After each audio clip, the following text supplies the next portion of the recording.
In this episode, we'll be talking about a tabletop game found on Kickstarter right now called Factions Battleground.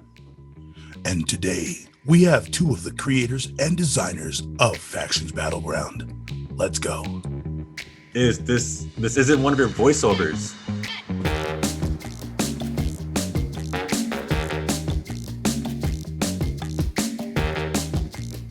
Hey, what's up, everyone? I'm Ranuma. And I'm IZ. And welcome to the R&I Podcast. What's going on, guys? How are you guys doing? Hope you're doing well. Hope you are well.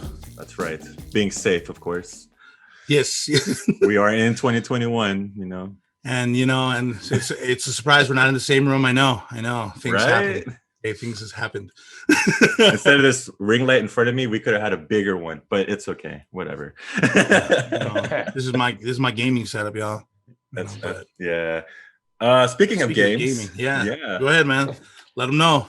All right. So, man. So today it's see, as you can tell, it's a very special day. I can't even put it in words. It's freaking exciting. That's what it is.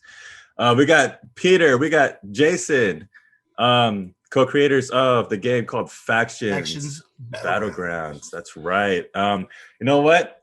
I can't even talk straight. I'm gonna let them talk, So, all right, Jason, Peter, which one do you guys? Go ahead and introduce yourselves. Let them know what's happening. All right. So, hi, my name is Jason. I'm one of the co-creators of Factions Battlegrounds, and I also serve as the art director of the product. So, when you see that awesome artwork, I play a part in that, as well as our awesome roster of artists. Yeah, and I'm Pete. Jason and I have known each other for a really long time, and he's the talent of it. So I just kind of flood him with ideas about rules and different statistics for different monsters and monster ideas, and he actually brings it to life.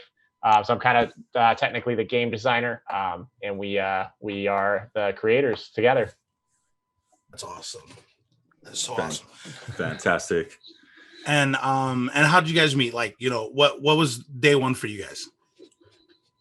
Yeah, so basically, Jason, I don't remember day one to be honest, because we met Jason's in like oh man, yeah, we met really? in a ancient time known as the early 1990s. So we've been best friends since pretty much first grade, and just kind of have grown up together, gone through life together. We live in different states now and have lived in different states pretty much our whole adult lives, but we've been kept close. And we both really have loved games and gaming, especially kind of these fantasy style games. So we just decided after we found something that Jason still owns and he'll share it with you. But we just decided to run with that as adults. Yeah. So as Pete said, we actually met in first grade. And then along the way in fifth grade, we actually made this awesome card game just on these letter sheets of paper. We kept it in a Goosebumps folder, which I still have. And that's how we actually found it a few years ago. But we create the original version of Factions Battlegrounds in grade school. And Peter and we actually found that. And that's what inspired him to create the now more polished version that we have with artwork that doesn't look crappy. And so really, that's really what inspired this version of the game. Yeah, it was on in a Trapper Keeper with Bic pens, was blue and black ink, just sketches. And so some of the cards that you guys had a chance to play with are actually inspired by those sketches. Those original sketches. Yeah. Yeah. And it's pretty cool because I've seen some of those on Instagram, on your stories, your posts. And it's pretty awesome because you get to see where it started, like a sketch. And then all of a sudden here comes the full animation and the whole shebang. So it's it came in stages. So that's pretty cool. That's so cool. So when you guys would play back in the day, did you have a small group of people that only knew how to play that game, and everybody would always wonder how you guys you would have to teach a bunch of people? Did you ever do that? No, we did. The rules make no sense. They made no sense. They were copied from other games. We just got real excited about making monsters really to be kind of cheesy, and then we just never we knew we wanted to make a game, but we never finished the game. We just made a bunch of stuff. So yeah. Yeah. I mean, as a kid, I grew up LARPing without knowing I was doing that. So didn't we all? Right? You know what I'm saying? It was so fun. I don't see kids, trying to mimic like the Power Rangers like we did back in the day. Okay. Good point. Yeah, you don't see that anymore. Can't mimic Powerpuff Girls either. I mean, so Yeah. you know. Couldn't do that. I was too tall. But no. Oh geez. So okay, so obviously the gaming has been with you guys since you guys were young. So that was probably the start of your motivations. Was there any other things you wanted to do or that made you decide to create factions like throughout life? Was there other things that you guys wanted to kind of bring into your game? Yeah, well, I would say just one of the biggest inspirations that Peter and I are both a huge fan of fantasy. So we played games like Magic the Gathering growing up. That was a huge inspiration for us. We also played a game called Heroes of Might and Magic. So this computer game that was fantasy based, that was a huge inspiration for us too as well. So just the idea of being around like that part of pop culture. So just being immersed in fantasy and also just being really geeky. That was a huge part of who we were in grade school, but then also kind of growing up and also seeing that there was something missing from fantasy, just the whole cultural element, just in regards to what you would see in regards like mythology that you typically don't see in fantasy, just cultural elements that you typically don't see in fantasy. And that's one huge inspiration for the idea of creating factions Battlegrounds. Yeah, we were always into the, like the Dungeons and Dragons like scene and just that whole like kind of role playing game as like the baseline was kind of just a lot of the stuff that we gravitated toward, and then eventually like all sci-fi. And then as adults, we always really liked it, but we kind of our lives went different directions from gaming. But once we got back into it, and started designing a game, we were like, man, we really miss this. Like this is awesome stuff, even as an adult. Definitely more as an adult, So Right. Yeah. So I mean, like you, so it becomes a tabletop gaming, but in the age that we are in right now with the whole video gaming, the mobile phones or the cell phones. So we're number one, did you ever think about going into that direction instead of going into the tabletop? Or number two, do you guys see yourself doing the tabletop and maybe hopefully transferring it onto those platforms, or just none? Yeah, I think so.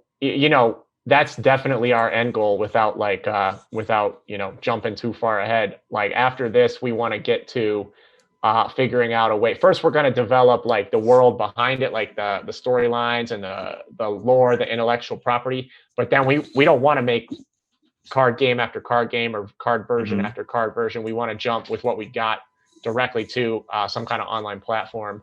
However we can do that.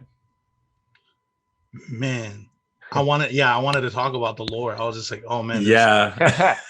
There's so many things that when you guys would talk about each faction, I was just like, where did this faction come from? Like the one that the Ihabalan one, I was reading up on that and I was just like, these guys have some crazy powers. The best one.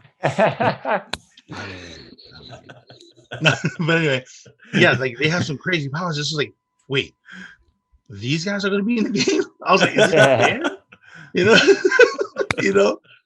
And so, that's another question too. So like, okay, so I'm also pretty big on fantasy. Like I like playing D&D. I like a lot of tabletop games, like and I also like reading a lot of like manga to where people go into a fantasy world when they're from a modern age, and a lot of them take that knowledge with them. So where like you guys have always been into it. So what is your favorite aspects of the fantasy world? For me, it would be someone using modern technology or using modern knowledge and applying it to the fantasy world, which I think is amazing. So what is your guys' favorite parts, the juicy parts for you guys in the fantasy area? Yeah, absolutely. I would say probably my favorite part and like the juiciest area is just like the world building and how layered all that stuff is.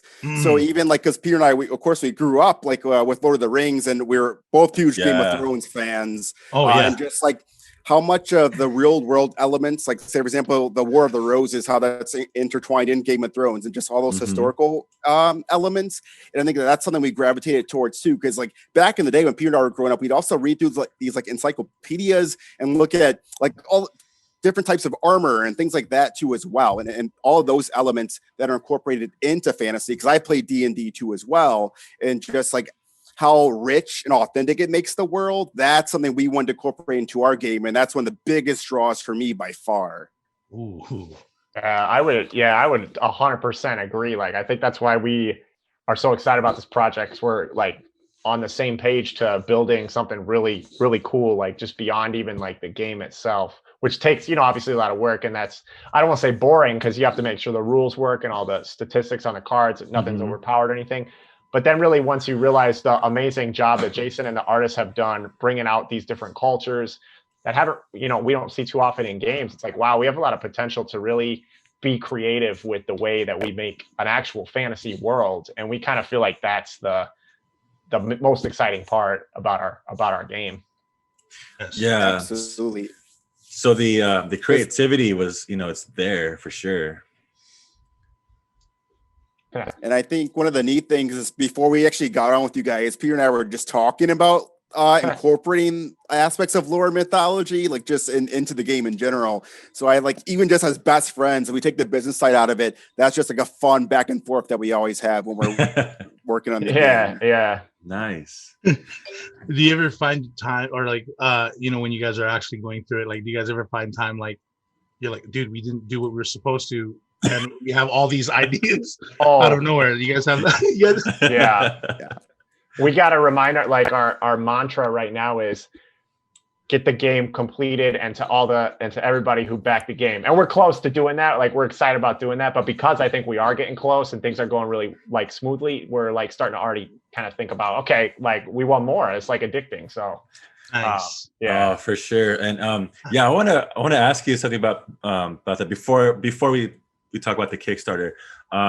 So obviously the creativity is there, the motivation is there, but who or the artwork, I know it's so, oh man, it's amazing. Thanks.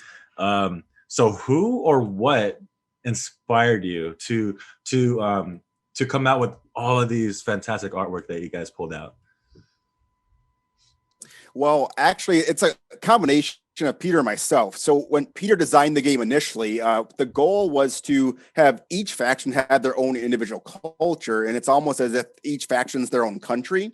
Yeah. And then so from there, I just did like some research, just providing like things for the artists. So say, for example, Parada, which is a faction of like elves and centaurs and fauns, but our versions of Iloko, which comes from African lore. And the idea is that we took these really traditional elements, fuse them with West African culture, and then incorporate African mythology. So we have the Iloko, which is our version again of a faun, and it's like this really cool like dwarf-like creature, but then also incorporating like their version of a fairy. And so having these things that people don't really see, then really building upon that. So then a fusion of traditional culture that you'd see, or traditional mythology from Western culture, and then each faction having their own individual version that's incorporated. So for example, like Zermano, which has these really cool like South African sea creaters, and so that's something you normally don't see. Oh yeah, Izzy knows Zermano.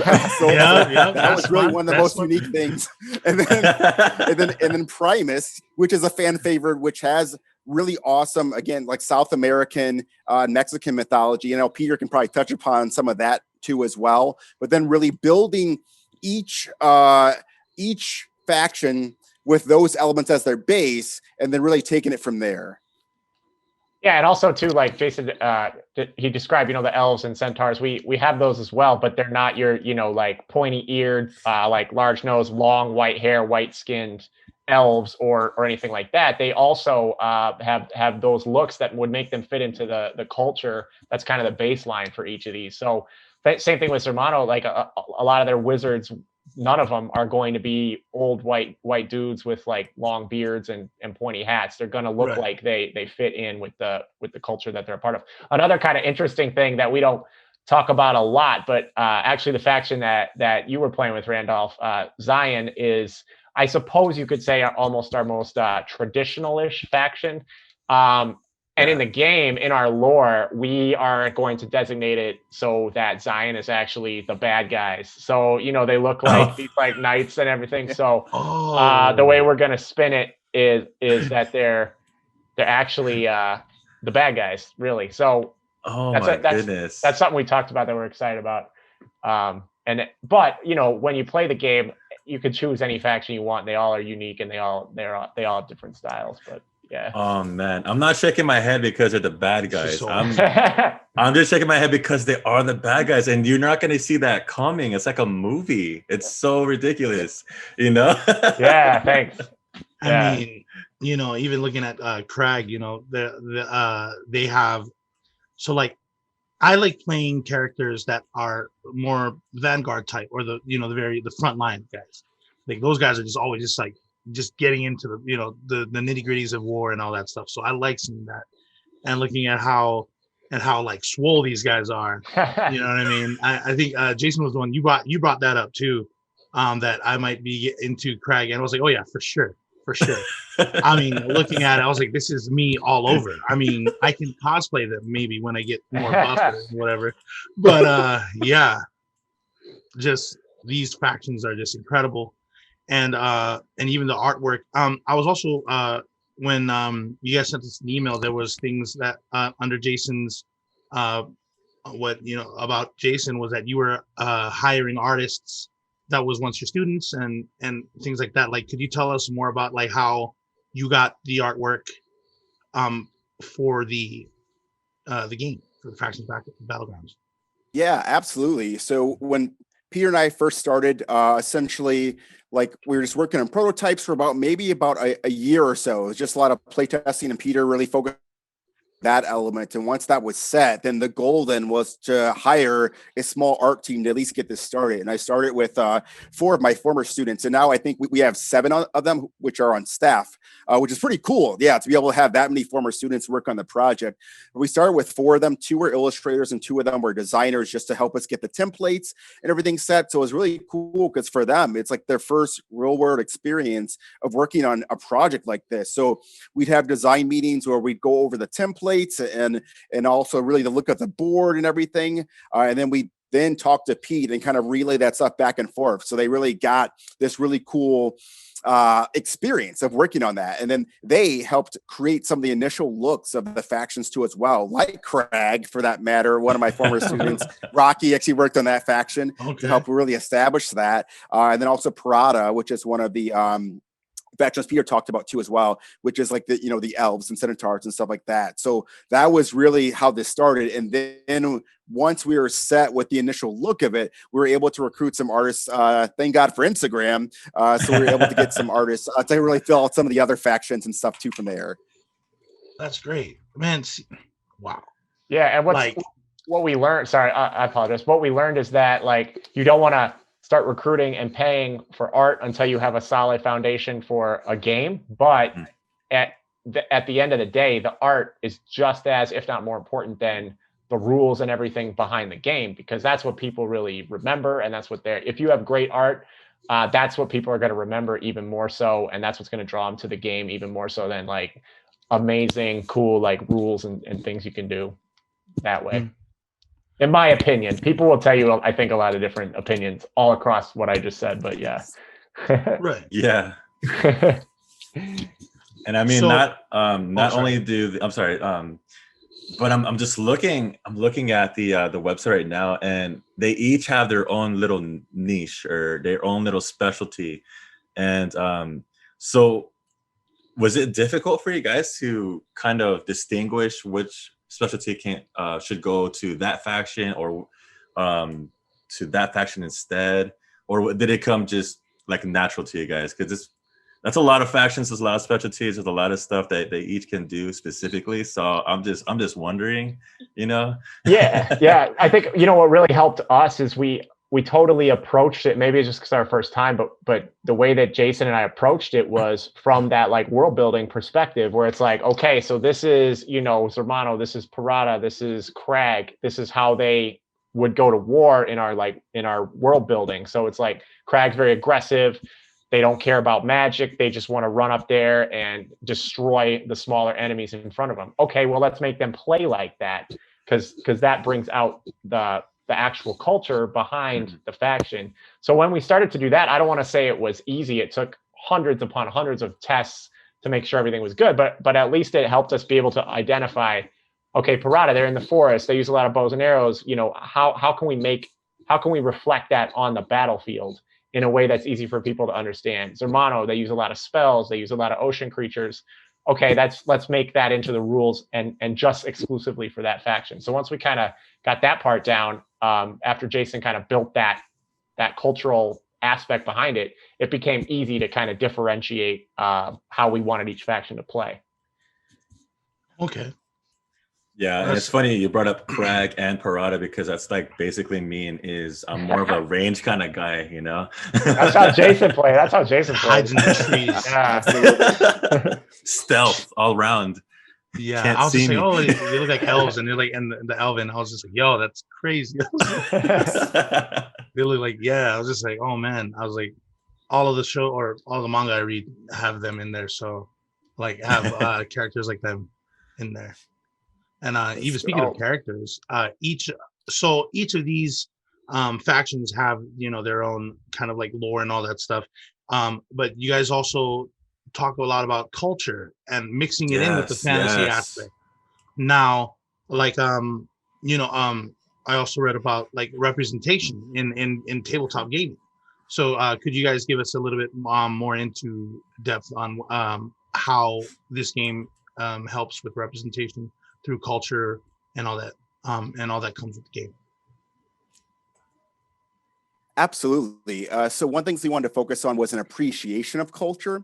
And so, for example, the Parada faction, it's an alliance of those fantasy creatures. So like the elves, the centaurs, they all are represented by an African and Dinka symbol that represents what each individual like race is like. And so, for example, like the Minotaurs, there's a strength. And so the idea of having even just a symbol and a color scheme from those cultures, the clothing, and we figured if we could start from an existing culture that's really rich and layered, that would hopefully show people an appreciation or of those cultures too as well, and then incorporating the mythology that fits it.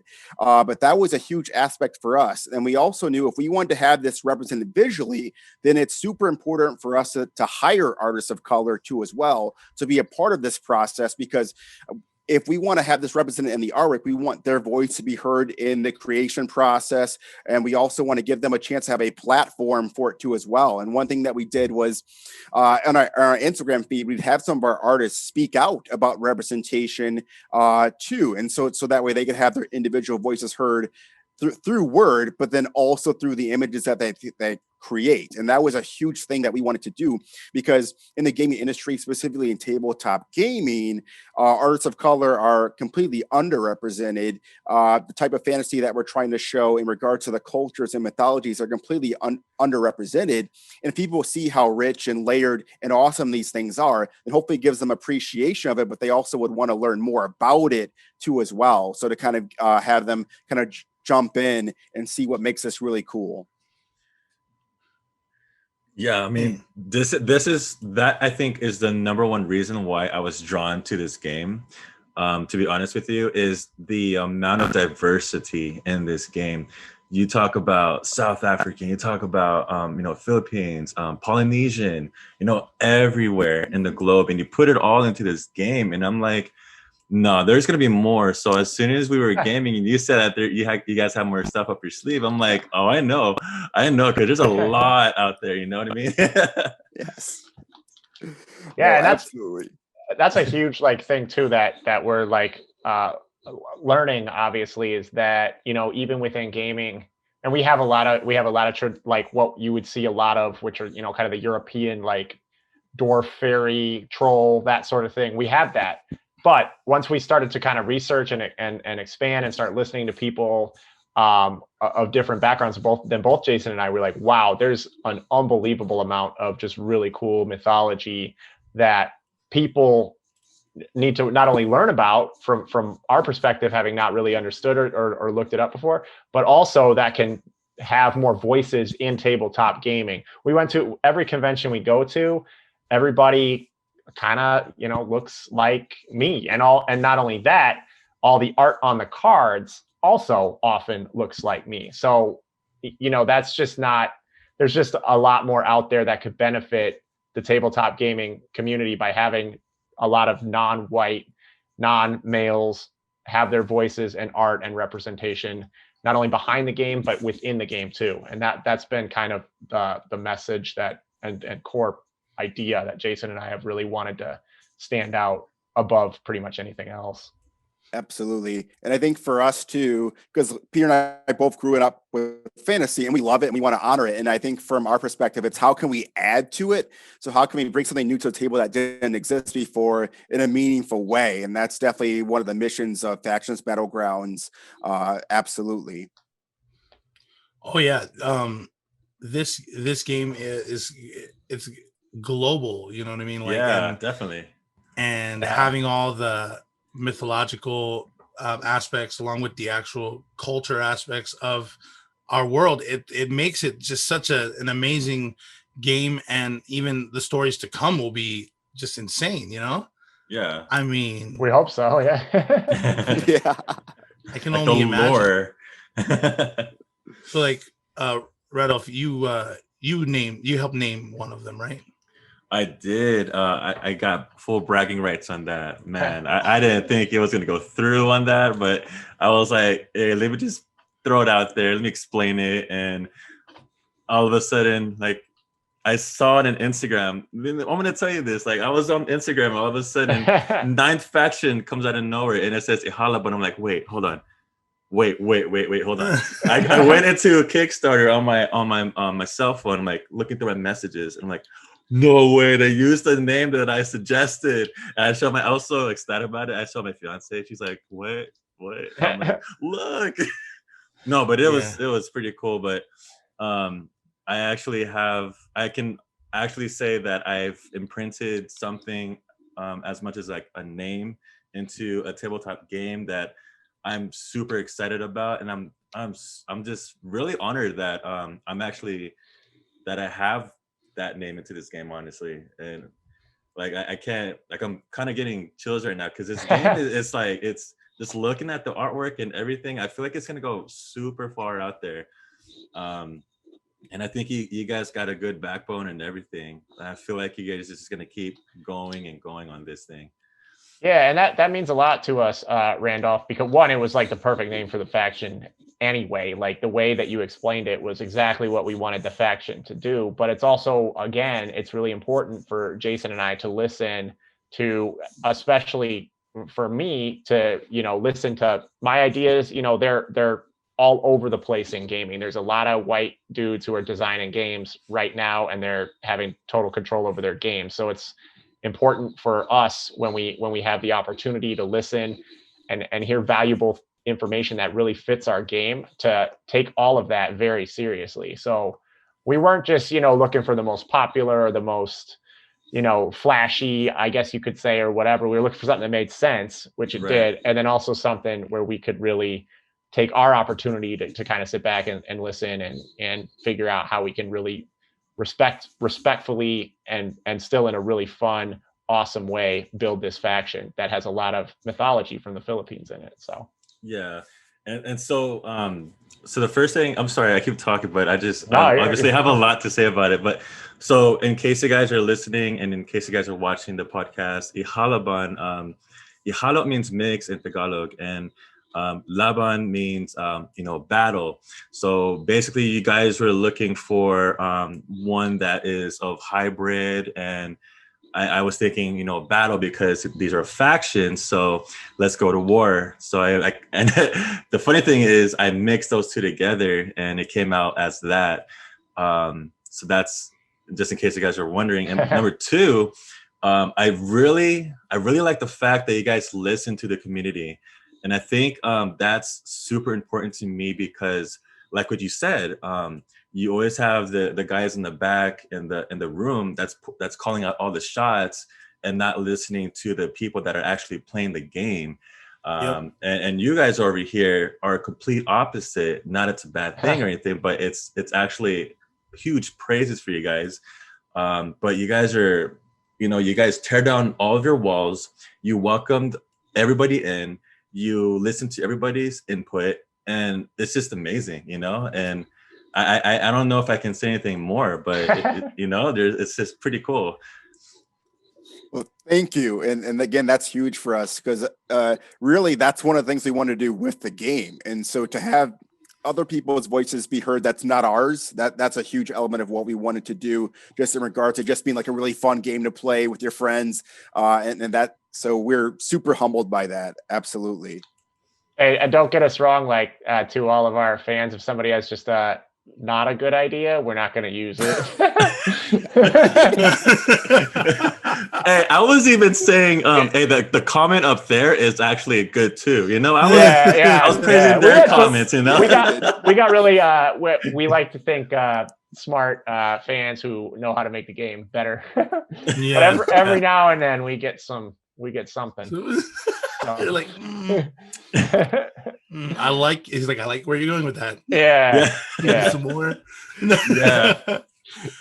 I know that when I get my game, whenever it comes into my mailbox, I'm going to be showing this to a lot of my friends who are also from Hawaii, and they're probably going to want to use my faction because they're all about Polynesian stuff, But I'm definitely excited to bring that to people of my culture too, and Polynesian culture.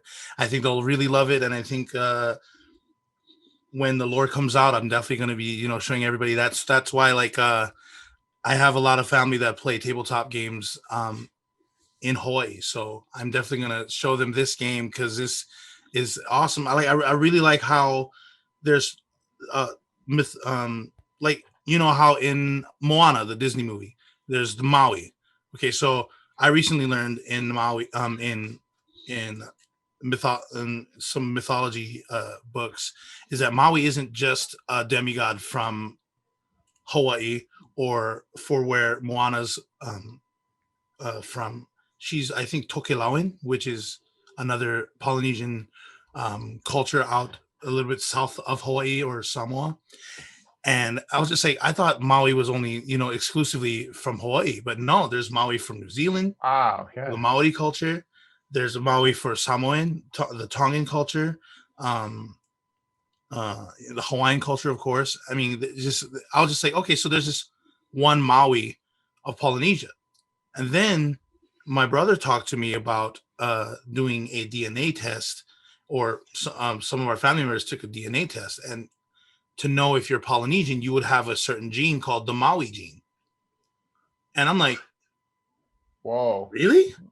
And so, you know what I mean? So that's just me tripping out at my own culture, mythology. And I'm just awesome. Like, this is crazy.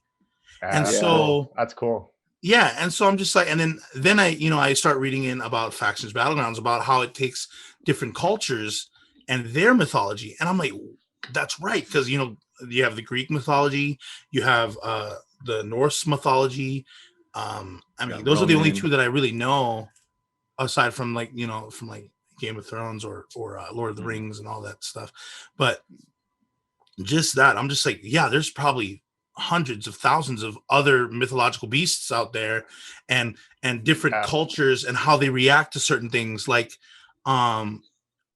was a movie that just came out called Finding Ohana, and they talk about the night marchers. Night marchers are ghosts that's specifically to the island of Hawaii, and right there I'll just say, oh, I didn't know this much more history of what I grew up not to do.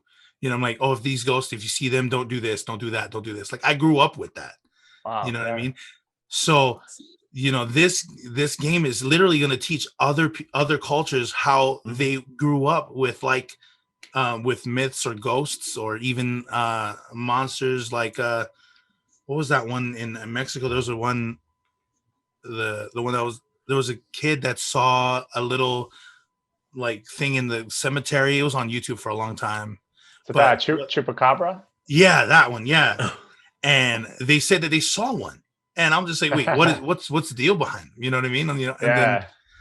And, and even in Japan with the all their horror stories and stuff like that, like they really kind of they kind of dive into the Grudge, the Ring. And I assume that it also comes from a mythological era. Like, like when I think of like zombies or ghosts, I think of mythology, you know what I mean? Yeah, for sure. So I'm man, y'all, if you guys are watching this right now, go to their Kickstarter. We're gonna leave the links, and they're gonna tell you guys. For sure. You guys, super easy. Factionsbattlegrounds.com. That's all you gotta do. For sure, man. Just piggybacking. I'm sorry, but piggybacking on Maui, I have a suggestion, but piggybacking on Maui, you know how you said that they can be in Hawaii, it can be in New Zealand. So do you guys think, and this is a question for Peter and Jason obviously, but do you guys think you're gonna have a certain model or creature or whatever or individual that can actually play not one but two sides of the faction? Like if you one name and then like all-time QB. Yeah, you know what I mean? And it's like Tom Brady coming from Patriots, all of a sudden to go and win the Super Bowl. You know what I mean? Yeah, there's a lot of room for a lot of different things. So I would say that's definitely a possibility. Testing that sort of thing. We had Jason already had some great ideas for incorporating some skinwalkers, which is kind of a Navajo traditional element. So just different. It's really cool now that we have the mechanics kind of set. We can really bring those cultures. We can make the monsters in the game do what they do in their mythologies, which is something that's really cool. The next step, though, to be totally honest, is hopefully what we're going to do is be able to have terrain tiles that are for two different factions, because you guys play it, so when you place it, so you can start. Oh, you know what? I want to play mostly Zermano, but I really also want to include some undead in my faction. So I want to play also with Bazari as our undead faction. So you'll get those terrain tiles, place them on there. You can really customize and have alliances between the factions. That's it, alliances. So that's kind of our next step. And then some more monsters on top of that. But oh man. Yeah, so we exciting. Have a few ideas. Yeah. Man. Geez. You talked about sorry, go ahead, Izzy. I'm sorry. No, go ahead. I was just saying, like, for the factions, like there's so many that I want to play. I kind of want to play right now. But same. We can just drop this podcast and play instead, man. I'm waiting. Once we get we can unlock it for you guys on the workshop at some point to get you guys to go at it. But we should do that again. That was fun. Yes. I mean, I was smashing Iz the whole time, but what it was the heck? fun. What? No. I turned to the left, and then you kind of moved cards around. I saw that. Saw that. It's like the virtual, sleight of hand. No, but if you guys want to watch it, it's in Izzy's channel, and Izzy's going to tell you where to find it. It's on twitch.tv/thejukebox if you guys want to see the game play. It's amazing. But the ending wasn't really in favor of the Jukebox. The Jukebox was very angry that day. The ending was the best part. What are you talking about? I want to play right now. Sorry. But speaking of Kickstarter, so talk to me, guys. What went through your mind as soon as you guys said the game is going through Kickstarter? What just went through your mind at that time? Right before you press that button, you're like, push play, challenge accepted. Well, I would say definitely some nerves. But like, because Peter, we were together, so we live in separate states. We were together for the actual Kickstarter, and I think part of it was we felt a lot better because we'd be able to share the experience together and be able to kind of go through just like all the emotions and the work that comes along with it together. So that part helped a lot. But I felt like for us, we felt a sense of relief because all the work we put, it was like 3 years worth of work to actually create the game and get it ready for the Kickstarter. And then knowing that all that would come into fruition. So there was a sense of relief once we hit that button to actually launch it, knowing that, hey, like at the end of the day, whether it's super successful or we just, fund, we put all this work, and this is a really cool accomplishment. And I felt like that's what we felt once we hit that launch button, that, hey, this is all this work paid off. Yeah, I think a rule of like what we learned, because we had to do all the research into like what I guess you could say the business end of it, is Kickstarter. You really have to, it's not something I have an idea, I'm going to go to Kickstarter. Like you have to build an audience, you have to build a product, you have to test the product, you have to have everything in a row. You have to know exactly what you're going to use your Kickstarter funds for. Kickstarter is more like a proof of concept as opposed to like seed money. It's for us, it's like, okay, we got our Kickstarter funds, we're going to use it. We're going to use it to make the game, get it physically manufactured, and get the game shipped to everybody kind of worldwide who back the game, and then maybe use what's left over to kind of help jump some other artists or do some different concept work. But a lot of people, I think, kind of go into it and be like, oh, I have this awesome idea for a game. Give me a bunch of money and I'll make it happen. I think what we learned is that Kickstarter's a later step as opposed to a really early on step. Mm-hmm. Oh, I see. Yeah. That's okay. So that's very smart. Okay, man. Yeah. Well, I mean, it makes sense because before I even got you guys on the Kickstarter, or when I first saw you guys on Kickstarter, I was on Instagram, and when I clicked the link on Instagram, it went to your that page where it says we'll be launching soon and notify me now. So that's where it all started for me over there. So I just waited it out, and Nice. Boom, all that went all out, But it's amazing. It's amazing. Yeah, and you were super helpful, and it's on our short list to get on that Discord train, Yes. and we're working on it. We're working on it. Get the game out and get people talking and get them on the Discord. Yeah. And and if you guys ever need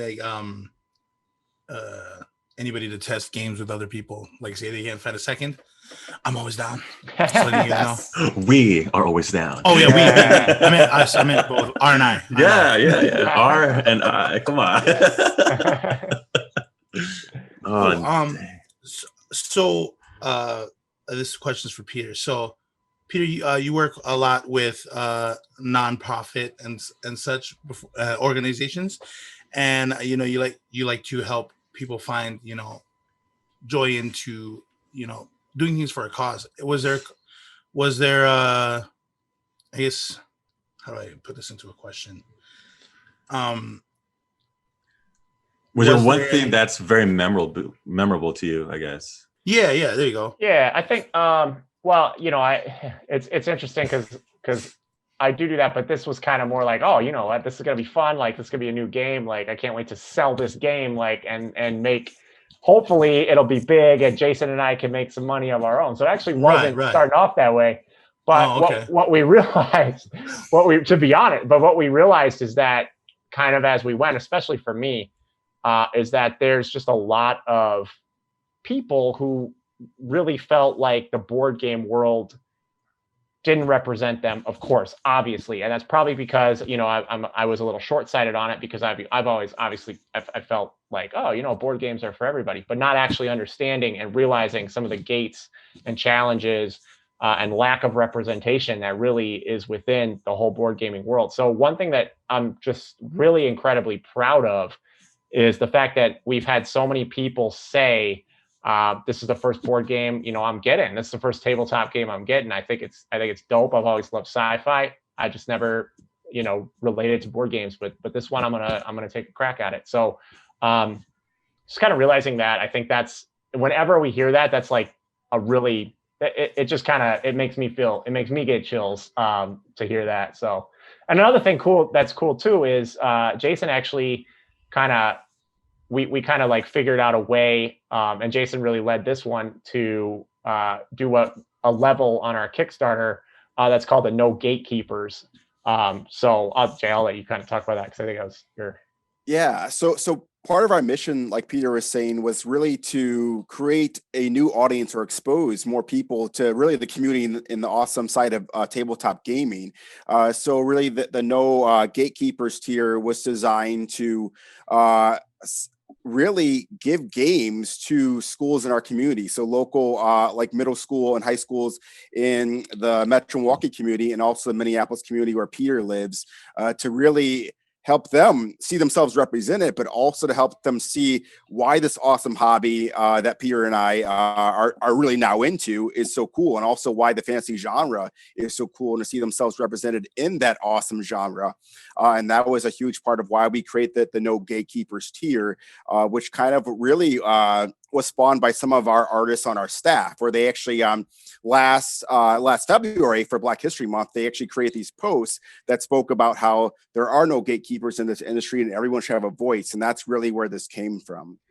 Yeah, and that kind of relates to, I guess, the nonprofit too, because that's, if people aren't into games or sci-fi, and we bring to them and say like, hey, there's this level we really want to help kind of bring more voices and more representation to this hobby.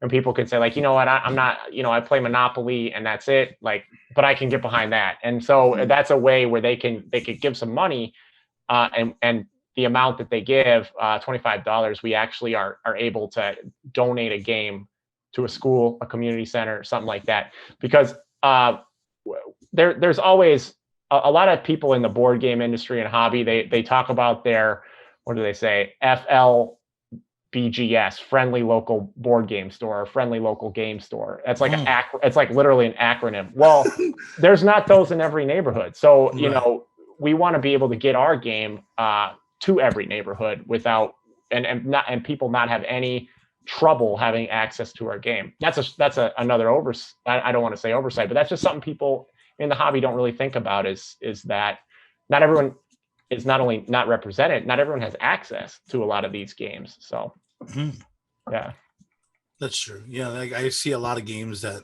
what you wouldn't see at a store, actually in cafes. Some of them, like as the cafe owners, they know where to get the good games. You know what I'm saying? And so like I would be like, wait, where's this from? I don't see this anywhere. So yeah, like if some people can't get it, yeah, I understand. Like in Hawaii, it's really hard to find certain games. You know what I mean? Yeah, for sure. And we ship to Hawaii, by the way. So if people want to, hey, there we go. Hey, y'all heard that? Yeah, there you go. Yeah, yes. My boy Bubs out there. Yeah, go get it. Go get it. Bubs Do it. Yes.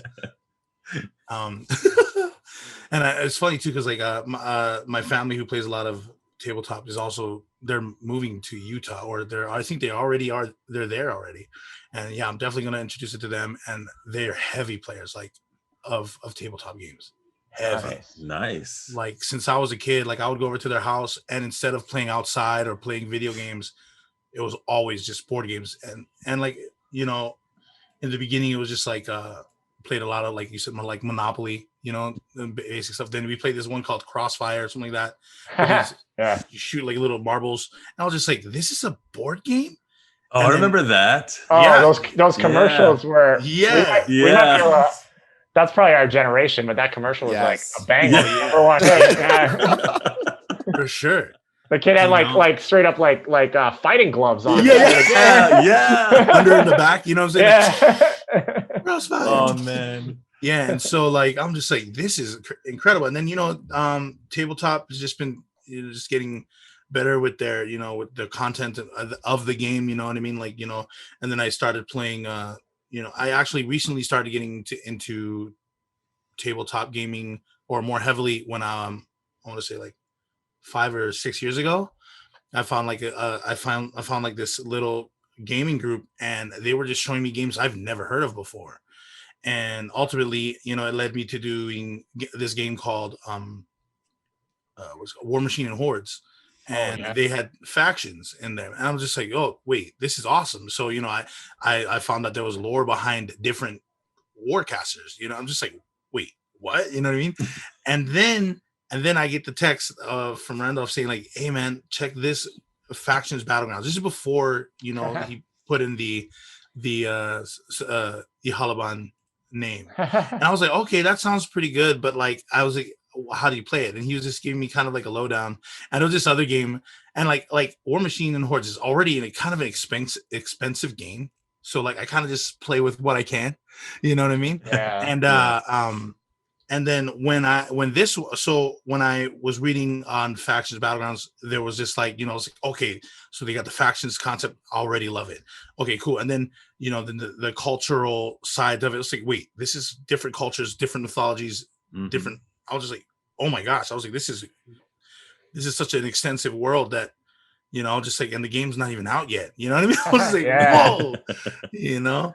And so that's, so like the whole tabletop community around myself is just, it's really cool to see how it's come from, like, you know, like I first started learning checkers and chess, and then now I'm playing, you know, War Machines, D&D, and then now Factions Battlegrounds. You know what I'm saying? Like, it's just, wow, you know, this is amazing. This is amazing. Thank you. Yeah, thank you. Yeah. Well, I think that's gonna wrap us up. But before we go, I would love for you guys to, Jason, Peter, to go ahead and give a shout out to your Kickstarter and everything, social media wise, to our viewers and listeners. Yeah, no problem. So I just want to say, first of all, thank you both. I mentioned it. We had so much fun, like, playing with you guys. It was such a great game. You know, we're just really, kind of like Randolph said, we want to interact with and listen to and be a part of our community, because our game is for our community. It's not necessarily for us. It's for you guys. So we're just really excited. Thanks for letting us be on the podcast. Love talking to you, love hanging out with you, all that good stuff. So Factions Battlegrounds, right now we are still taking late pledges. Basically that means you could still pre-order the game. You can only do so until the first week of March. After that, we're going to be sending our files to the manufacturer, getting it made and getting it shipped to everybody. So make sure, if you want the game, you get in there, www.factionsbattlegrounds.com, click late pledge available, and that'll take you right to where you can get the game. Absolutely. And if you want to see the process of the new faction, the Alabon, being created, you can follow us on Instagram and also Facebook. So that's Factions Battlegrounds on Instagram and Facebook. There's some new artwork that just came in tonight. So I'm excited to actually show that stuff to you guys later this month and also in March. So yeah, just check out that new artwork. And then we're going to be releasing some really new dope lore. So yeah, check us out on Instagram for all that's good, all that goodness. Oh man, Right. Cannot so wait. Coming on, you guys. Yes. Thank you.